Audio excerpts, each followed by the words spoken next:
जय हिंद, जय भारत।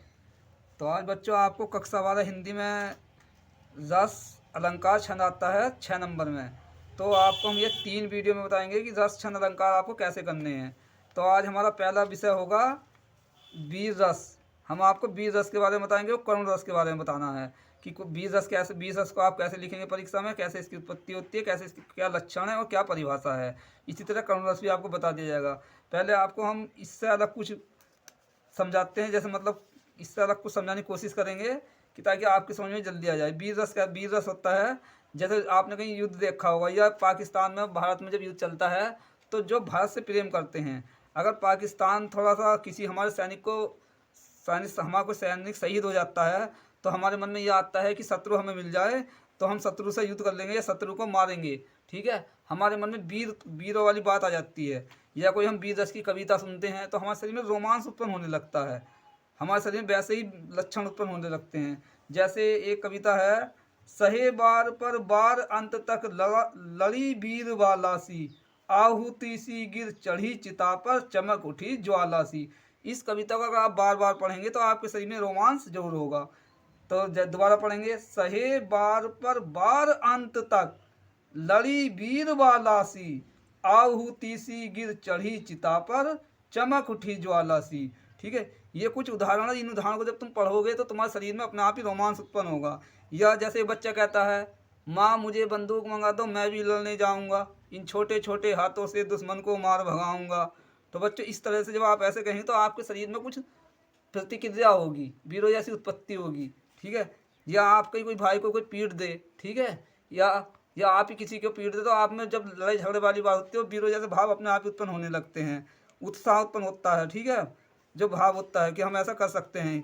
या आपकी नौकरी लग जाए और आप बॉर्डर पर हो तो आप दुश्मन से जब लड़ेंगे तो वो आप में वीरों वाला भाव ही होगा। अगर आप में वीरों वाला भाव नहीं है तो आप दुश्मन का मुकाबला नहीं कर पाएंगे। ठीक है बच्चों, तो आप इसे किताबी भाषा में पढ़ेंगे, जैसे किताब की भाषा जो होती है उस भाषा में पढ़ेंगे। बीज रस के लक्षण या परिभाषा, या परीक्षा में आता है बीज रस के लक्षण या परिभाषा है, बताइए बीज रस के कौन से लक्षण है, क्या परिभाषा है।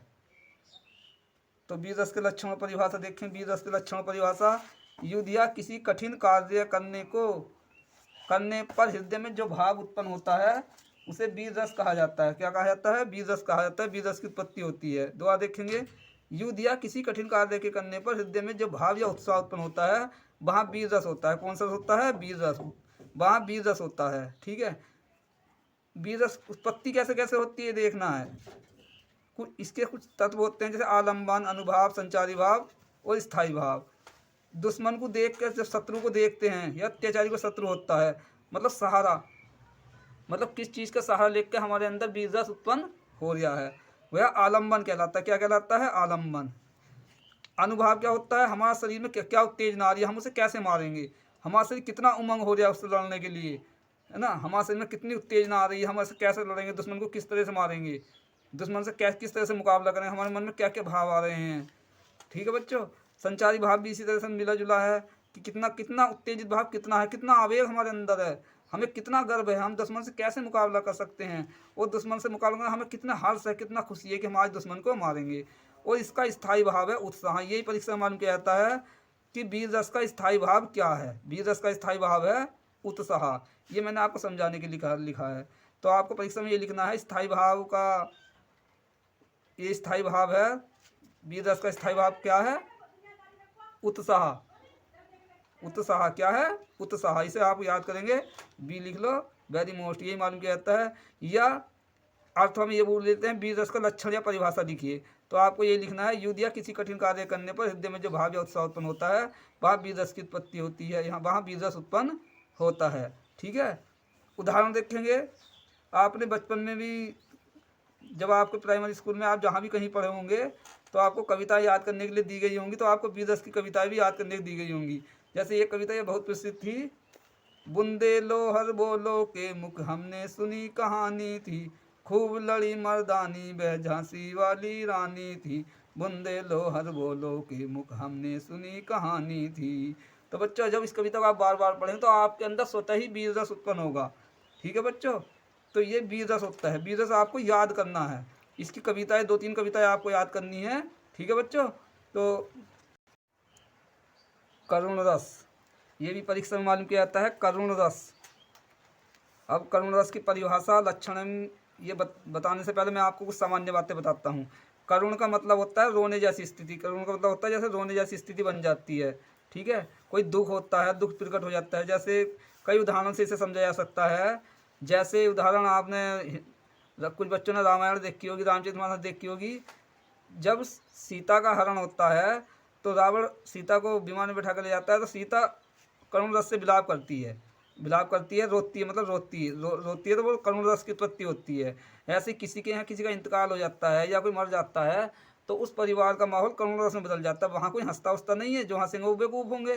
तो इसलिए रोने जैसी स्थिति सभी की बन जाती है। या कोई तुम रोड पर कोई दुर्घटना देख लो, ठीक है, तो कुछ तो वहीं रोने लगते हैं, तो वो उनके अंदर करुण रस उत्पन्न हो जाता है। इसी तरह जब रामचंद्र जी सीता की खोज करते हुए जा रहे थे तो करुण रस का एक बहुत अच्छा उदाहरण है। करुण रस का उदाहरण जब वे वन के पशु पक्षी से पूछते हैं, हे खग मृग हे मधुकर श्रेणी, तुमने देखी सीता मृग नैनी। तो वे पशु पक्षी से पूछते हैं, मतलब उनकी स्थिति, जिस उनकी वाइफ को, मतलब सीता जी को रावण ले गया, तो वह उनसे विलाप करके पूछ रहे हैं कि हे पशु पक्षियों, तुमने सीता जी को देखा है, ठीक है। ऐसे ही किसी की नई नई शादी हुई हो, उसकी पत्नी अगले दिन खत्म हो जाए या पति खत्म हो जाए, तो उस घर का माहौल क्या होगा, या उस जोड़े का माहौल क्या होगा, मतलब स्थिति बिगड़ जाती, मतलब रोने जैसी स्थिति बन जाती है। तो वहाँ करुण रस स्वतः ही उत्पन्न होने लगता है। करुण रस स्वतः ही। लक्षण या परिभाषा देखें कैसे होगा। बंधु यानी भाई का वियोग हो, बंधु का विनाश हो, मतलब परिवार की बात चल रही है। कोई बंधु का जो वियोग हो गया, बंधु बिछड़ गया, जिल गया कहीं, या बंधु खत्म हो गया, इंतकाल हो गया, या बंधु का विनाश हो गया, भाई खत्म हो गया, ठीक है। प्रेमी तथा प्रेमिका के बिछुड़ जाना, जो प्रेमी और प्रेमिका होते हैं वे जब बिछुड़ जाते हैं, ठीक है, तो उनमें करुण रस की उत्पत्ति। धन, किसी ने धन इकट्ठा किया, वो धन का नाश हो गया, तो वह वहाँ करुण रस की उत्पत्ति होती है। करुण रस का स्थायी भाव शोक है, यानी कि दुख होता है। स्थायी भाव क्या है? शोक। करुण रस का स्थायी भाव क्या है? शोक। इसे ध्यान रखना है, करुण रस का स्थायी भाव होता है शोक। तो जैसे इसका उदाहरण है, अभी तो मुकुट बंधा था माथ, हुए कल ही हल्दी के हाथ, खुले थे चुंबन शून्य कपोल, हाय रुक गया यही संसार। इसका मतलब ये है कि अभी कल ही शादी हुई थी। जैसे एक नवविवाहित शादी हुई, कल ही शादी हुई थी, यानी कि दूल्हे का मुकुट बंधा था, कल ही तो मुकुट बन रहा था। पत्नी के हाथ पे जो हल्दी लगी हुई थी, कल ही हल्दी लगी थी, वह हल्दी भी अभी तक नहीं छुटी है।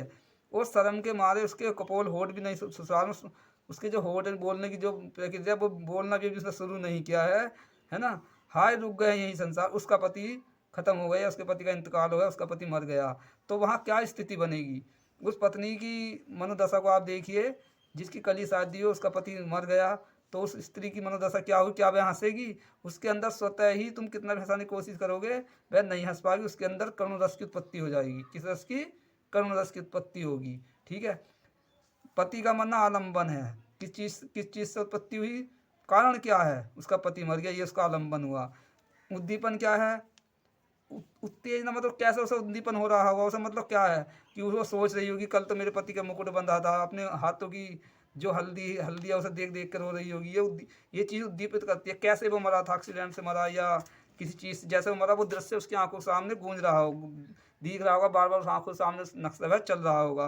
वो अपने हाथों की हथेली देख रही होगी, पति का कैसा मुकुट बंधा हुआ था, पति का रूप कैसा था। तो उससे ये चीज़ें उद्दीपित करती रहती हैं, उसे रोने के लिए विवश करती रहती हैं, ठीक है। आप कितना भी हंसाने की कोशिश करेंगे, जब तक उसके मन से बात नहीं हटेंगी, वह करुण रस में कभी कभी तक करुण रस इतना भयानक रूप ले लेता है कि पागलपन हो जाता है, ठीक है। विषाद दैन्य संचारी भाव है, ठीक है। ये क्या होते हैं? दैन्य भाव होते हैं। और पत्नी का रोना अनुभाव होता है। जिसका करुण रस हुआ है, वो पत्नी का वो अनुभाव कहलाता है। मतलब किसके द्वारा इस रस की उत्पत्ति हो रही है, ये रस की उत्पत्ति किसमें हो रही है, वह करुण रस कहलाता है। क्या कहलाता है? करुण रस। करुण रस के इसका उदाहरण तुम्हें याद करना है, ठीक है। और कई उदाहरण है इसके करुण रस के। जैसे एक उदाहरण मैं तुम्हें और सुनाता हूँ। देख सुदामा की दीन दशा, करुणा करके करुणा निधि रोए, पानी परात को हाथ लगायो नहीं, नैनों के जल से पग धोए। इसे एक बार मेरे साथ दोहराएंगे तो आपके अंदर भी करुण रस की उत्पत्ति होगी।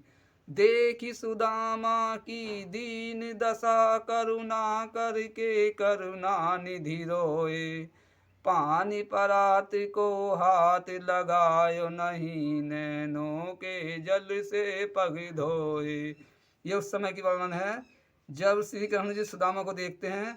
वह सुदामा जी उनसे मिलने आते हैं, वह सुदामा की दीन दशा को देखते हैं, उनके पैरों में कांटे लगे हुए हैं, कपड़े उनके फटे हुए हैं, ठीक है।